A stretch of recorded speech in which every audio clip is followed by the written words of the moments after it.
I checked all my theory textbooks. None of them give a clear, real musical example of the 2-4-3 chord that you can actually hear and understand in context. Which is wild because Tchaikovsky gives us three of the clearest demonstrations ever written, progressively clearer, in fact, right in a row in his Symphony No. 5. It's almost like he's teaching the concept. First, a full musical phrase that ends with a 2-4-3 that resolves into a 5 chord with a 4-3 suspension.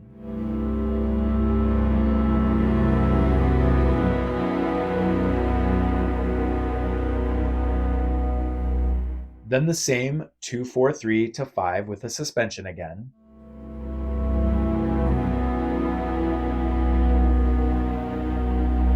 And finally, one where he strips the suspension away, as if to ask, "Did you catch that?"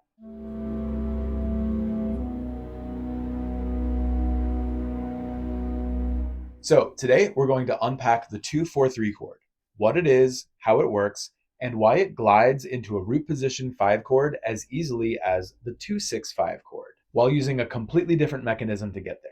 And once you see how it works, you'll understand why it appears in very specific moments. It's a clever solution to a voice leading problem you might not even realize exists.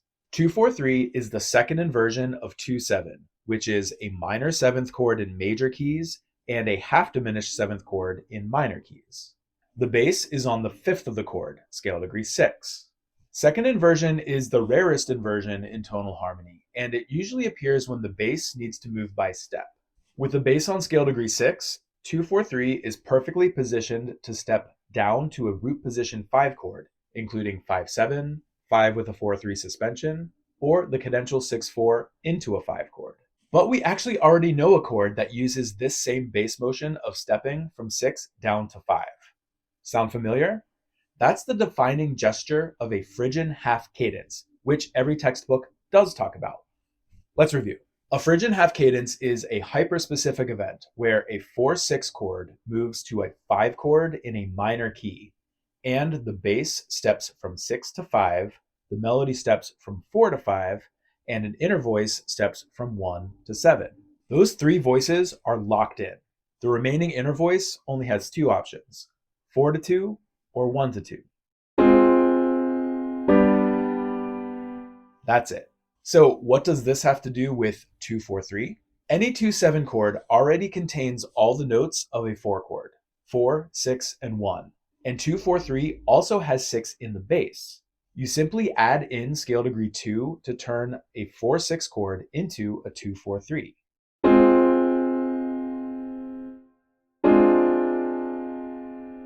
Which means when 2-4-3 moves to 5, those three defining components of a Phrygian half cadence, 6 to 5 in the bass, 4 to 5 in the melody, and 1 to 7 in an inner voice, are all present.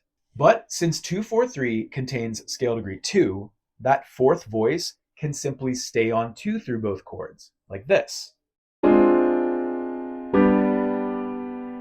That's not possible in the pure 4-6 version.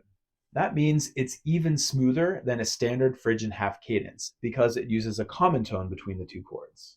Plus, that slight clash of scale degrees 1 and 2 against each other only heightens the feeling of resolution when we move towards the dominant. My theory textbooks all demonstrate the part writing rules for 2-4-3, but none of them connect it to the Phrygian half cadence or give a clear, real musical example. Luckily, Tchaikovsky practically gives us a 2-4-3 masterclass in his Fifth Symphony. This is a piano reduction of the passage I played at the beginning of this episode. Notice that I'm using two bass clefs here because Tchaikovsky chose low, deep, dark orchestration for this moment. Let's work backwards. The final cadence is exactly what I showed you. The clarinet melody moves 4 to 5, the violas move 1 to 7, the celli hold 2 to 2, and the basses move from 6 to 5.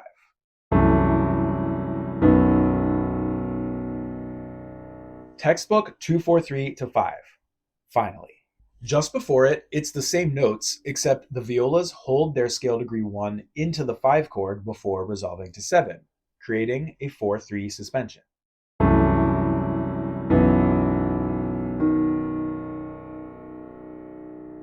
We saw Bach do this in the last episode when moving from 2-6-5 to 5 as well.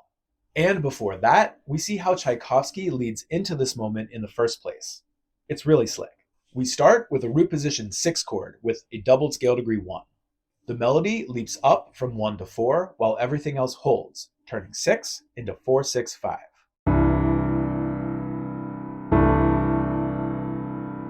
The cello then dips from 3 to 2, which turns that chord into our 2, 4, 3.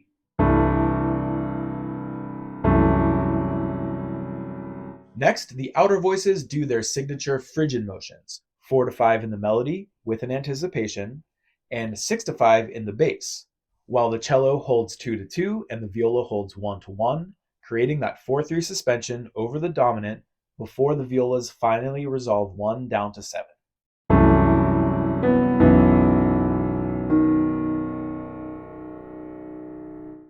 This is clever writing. Harmony that shifts gradually as each note takes turns moving to the next note, all while steering us towards a cadence.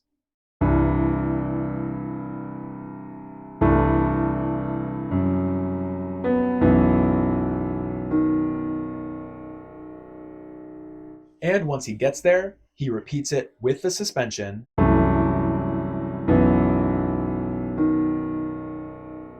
then repeats it a third time with a straight 5 chord, as if he's teaching you the pattern in real time.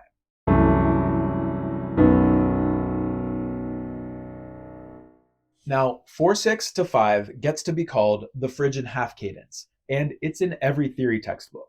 But 2-4-3 to 5 is practically the same gesture, same bass motion, same upper voice counterpoint, just one extra note. So why doesn't this progression have a name?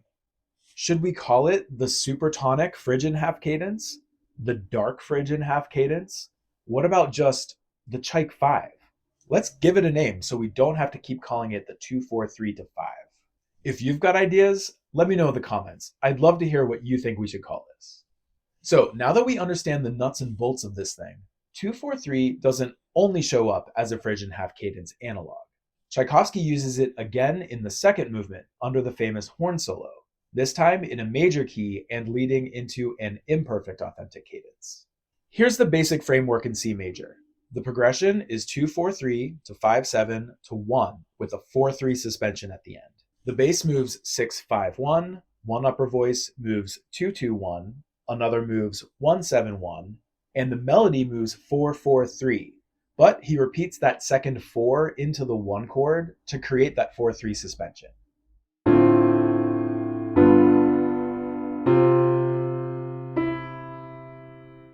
And there are 2 additional details that we'll hear in this orchestral texture. Tchaikovsky also holds scale degree 1 over into the 5-7 chord, creating a 5-7 with an added 4-3 suspension.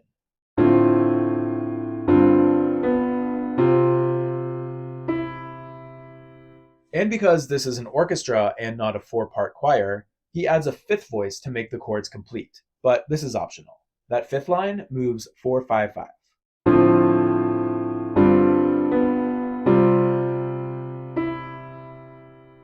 Okay, now let's hear the original symphonic passage in D major. See if you can pick out all those motions.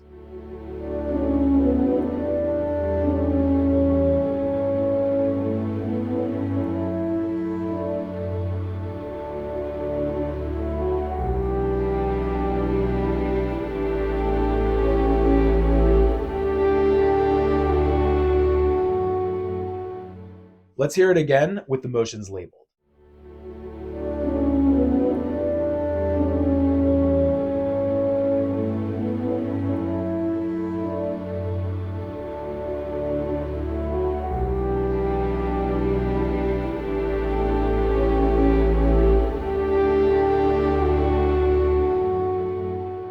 In the first movement example from earlier, the melody stepped from 4 up to 5, with 5 being the point of arrival on the half cadence. Here, the melody works up to 4 and then goes in the other direction, with the resolution of the 4-3 suspension becoming the arrival. Same framework, different destination. So here's the interesting question. If 2-4-3 is such a beautiful approach to 5, why don't composers use it at perfect authentic cadences like they do with the 2-6-5 chord? It all comes down to soprano bass counterpoint. In the last video, we saw that 265 sets up PACs perfectly when the soprano takes 221. The bass steps from 4 to 5, the other voices move downward against it, and the soprano resolves cleanly to 1. Everything aligns towards a strong closing gesture because PACs are all about ending on 1. Now, compare that with 243. You could put a 243 before a PAC, but then the soprano only has 2 viable paths to reach 1, 221 or 171. Meanwhile, the other voices either don't move or move from 4 up to 5. The only interesting motion then becomes that single inner voice moving from 4 to 5. Not nearly enough to shape the kind of emphatic, goal-oriented counterpoint we expect out of a PAC. But that's exactly why 243 works beautifully at half cadences and imperfect authentic cadences. The soprano can take 4 to 5, a classic half cadence shape, or 4-4-3, either as is, or with an optional suspension into the 1 chord. Everybody loves suspensions. Both options avoid the finality of a PAC. They're not trying to end on 1. So even though 265 and 243 both move to root position 5 chords at cadences, they do so with completely different intentions. Use the one that sets up the kind of cadence you want in the moment. Now, I'm not sure why my theory textbooks gloss over this chord. Most of them just say that 243 isn't very common and spend all their time on the other inversions. Or they show one example buried deep in a piano or string quartet texture. If your theory textbook has better examples, I would genuinely love to know what they say. But here's the thing. If you're taking a theory class, they still expect you to use this chord correctly. And while it's fairly easy to remember that 243 is all about the bass stepping from 6 down to 5 and then working out the other voices, these archetypes, the near Phrygian half cadence and the imperfect authentic cadence setup with an optional 4-3 suspension, are real audible musical events. You can hear them. You can feel them. They're not just dots on a page. So keeping Tchaikovsky in mind when you use 2-4-3 gives this chord a whole new level of musical meaning. So that's 2-4-3, a powerful setup for half cadences and imperfect authentic cadences, a near Phrygian half cadence hiding in plain sight, and a smooth way to move towards a dominant chord. If you want to unlock more of the predominant landscape, stay tuned for my next video on the 2-4-2 chord, a chord that approaches the dominant in its own completely unique way. See you next time on Dr. Fromm's Music Lab.